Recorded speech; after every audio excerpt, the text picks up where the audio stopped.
आशिया खंडातील सर्वात मोठं मातीचं धरण म्हणून पाहिल्या जाणाऱ्या जायकवाडी धरणाच्या सुरक्षेच्या दृष्टीनं पोलिसांनी नुकतंच एक ऑडिट केलंय आणि त्यात अनेक गंभीर गोष्टी समोर आल्यात।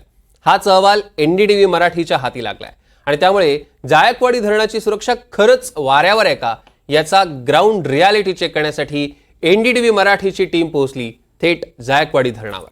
पाहूया।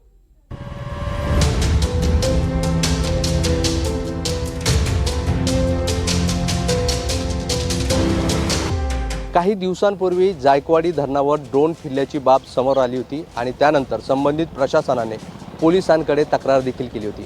आता आपण याच जायकवाडी धरणावर पोहोचलोय आणि या ठिकाणी खरंच सुरक्षेच्या दृष्टीने पावलं काही उचलली जातात का हे आपण पाहणार आहोत। विशेष म्हणजे पोलिसांनी या ठिकाणी या सगळ्या धरणाचा आढावा घेऊन एक अहवाल देखील प्रशासनाकडे सोपवला आहे आणि त्यात अनेक गंभीर गोष्टींची दखल घेण्यात आलेली आहे।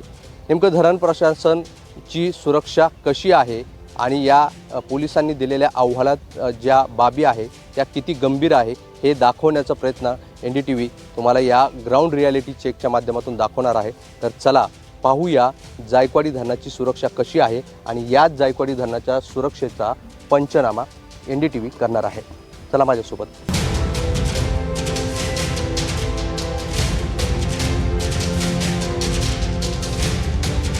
आता आपण पोहोचलोय डाव्या कालव्याच्या जो डावा कालवा आहे त्याच्या मुख्य गेटवर आणि इथे आपल्या सोबत सिक्युरिटी आहे, आपण बघू शकतो। तुमची ड्युटी इथंच का? किती लोक असतात तिथे? किती शिपमध्ये? 3 शिप। एका वेळेस 3 लोक। आता बाकीचे लोक एका वेळेस एका वेळेस एक? नाही। बरं, मला दाखवा ना तुमचं सिक्युरिटी ऑफिस कसं आहे, जरा आम्हाला बघायचं आहे। हे यांचं सुरक्षा धरणाचं मुख्य गेटचं हे सगळं सुरक्षा इथं केली जाते। या ना इकडे दादा जरा थोडंसं या। मला एक सांगा, तुमच्याकडे लाठी काठी काही आहे का नाही इकडे? सगळं आम्हाला कुठे आहे, दाखवा ना जरा। सोबत नाही आमच्या। हां बरं, आलेली गाडी काय? हां, काय असतं तुमच्याकडे? लाठी काठी काय असतं सुरक्षित? काठी। कुठे आहे काठी? काठी गाडी काय? आणि मग अचानक काही झालं इथं तर मग तुम्ही कधी आणणार का? काठी आणायला किती वेळ लागतो? किती वेळ लागतो काठी आणायला? तुम्हाला वाटत नाही हे गंभीर आहे म्हणून? काही गंभीर नाही साहेब। गंभीर नाही आहे? काय तकलीफ आपल्याला? तकलीफ काहीच नाही पण। अहो, जायकवाडी धरण सुरक्षेच्या दृष्टीने सेन्सिटिव्ह आहे, मातीचं धरण आहे आणि एकदा अहवाल दिले आहेत की धरणाची सुरक्षा चांगली राहिली पाहिजे आणि तुम्ही म्हणतात हे गंभीर नाही? सुरक्षा चांगलीच आहे धरणाची। अहो, तुमच्याकडे लाठीसुद्धा नाही येत आहे। लाठी हातातच घेऊन बसायचं काय? हे उत्तर आहे सुरक्षा रक्षकाचं। यावरून धरण प्रशासनाची सुरक्षा किती गंभीर आहे हे आपण यातून कळू शकतो आणि लाठीची काय गरज आहे असं उत्तर हे सुरक्षा रक्षक देतात। हा पहिला गेट आहे, हे पहिला गेट आहे। यानंतर पुढे काय होतंय आणि पुढे या धरणाची सुरक्षा कसं आहे ते देखील आपण पाहणार।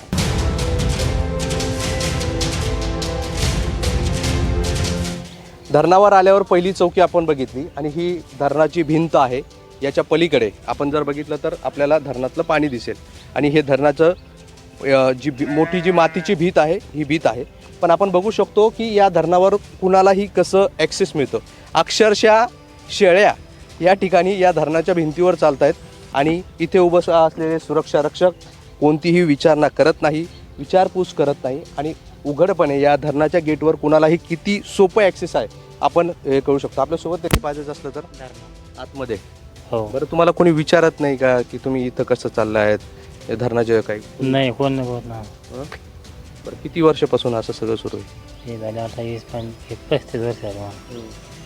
धरणावर जायचं, चारायचं आणि पाणी। हो।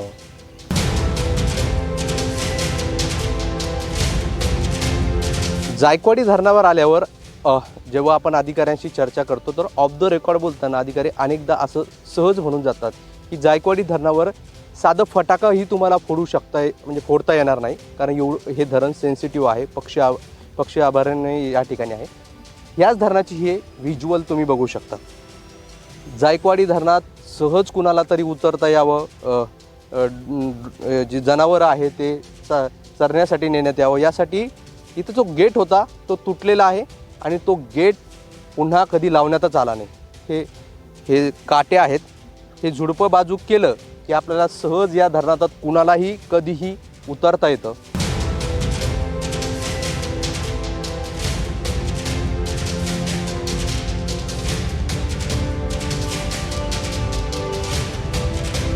पहिल्या गेटवरून आपण प्रवेश केला, त्यानंतर धरणाची सुरक्षा कशी आहे ते तुम्हाला दाखवण्याचा प्रयत्न केला, लाईट कसे बंद आहे ते दाखवलं आहे. आता आपण पोहोचलो आहे धरणाच्या मुख्य म्हणजे ज्या ठिकाणी धरणातून पाणी सोडलं जातं ह्या मुख्य गेटवर, जिथे ही एक यंत्रणा जी धरणाची आहे ती त्यांना बसण्यासाठी कॅबिन आहे आणि ह्या ठिकाणी हा धरणाचा मुख्य भाग आहे.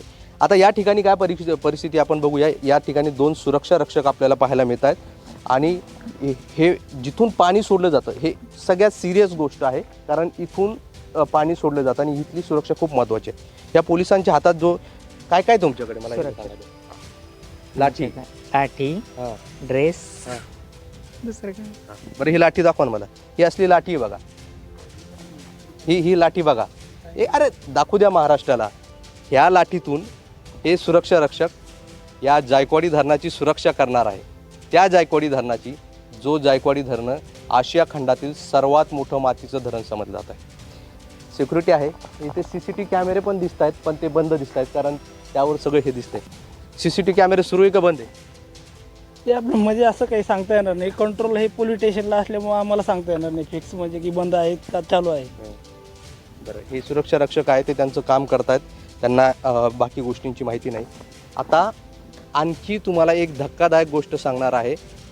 ज्या पोलिसांनी या सगळ्या धरणाचं ऑडिट केलं, त्याचा अहवाल तयार केला, त्या पोलिसांची एक चौकी या ठिकाणी देण्यात आली. पण त्या चौकीत काय परिस्थिती आहे ते देखील आपण महाराष्ट्राला दाखवण्याचा प्रयत्न करूया. ही पोलीस चौकी आहे. या ठिकाणी 2 ते 3 पोलीस कर्मचारी पाहिजे, पण हे असं या पद्धतीने या पोलीस चौकीला कुलूप लावलेलं आहे आणि पोलीस कर्मचारी कुठे आहे आता ते सांगतं येणं कठीण आहे.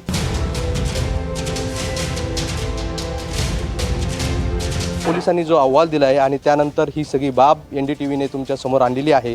त्यामुळे आता या जायकवाडी धरणाच्या सुरक्षेबाबत अनेक प्रश्न उपस्थित होत आहे आणि याचं उत्तर आता प्रशासनाने द्यायला पाहिजे. अन्यथा भविष्यात अनुचित प्रकार घडला तर याला संबंधित पोलीस विभाग आणि धरण प्रशासन विभाग असेल हे जबाबदार असेल असं म्हटलं तर वावगं ठरणार नाही. व्हिडिओ जर्नलिस्ट कपिल जाधवसह मोहसिन शेख, NDTV, छत्रपती संभाजीनगर, पैठण.